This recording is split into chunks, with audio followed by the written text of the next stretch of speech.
Hey everyone, welcome back to the channel. Today, we're tackling a super practical topic: how to transfer your Cardano from Trust Wallet to Crypto.com in 2025. Whether you're looking to consolidate your crypto holdings or just explore new platforms, this step-by-step guide will make the process smooth and hassle-free. By the end of this video, you'll be transferring ADA like a pro. First things first, make sure you have both Trust Wallet and a Crypto.com account set up.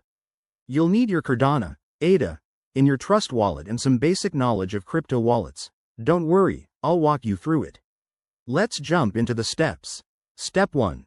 Open your Trust Wallet app and navigate to your Cardano wallet.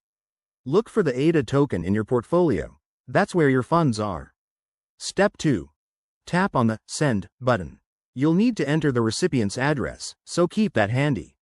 Now, head over to your Crypto.com app. Go to your wallet section, select Cardano, and copy the deposit address. This is crucial. Double check that it's the correct network, like the Cardano mainnet, to avoid any errors. Step 3. Back in Trust Wallet, paste the Crypto.com address into the recipient field.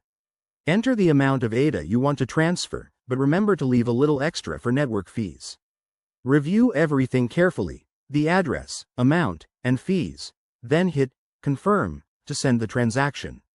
Step 4. Wait for the transaction to process.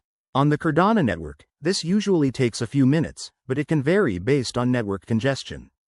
Once it's confirmed, check your Crypto.com account to see your ADA arrive. A quick tip: always use the official apps and enable two-factor authentication for security. If you run into issues, like a stuck transaction, reach out to the support teams or check Blockchain Explorers. And there you have it. You're all set. Transferring crypto doesn't have to be scary. If you found this helpful, give it a thumbs up, subscribe for more crypto tips, and drop your questions in the comments. Thanks for watching, and I'll see you in the next video.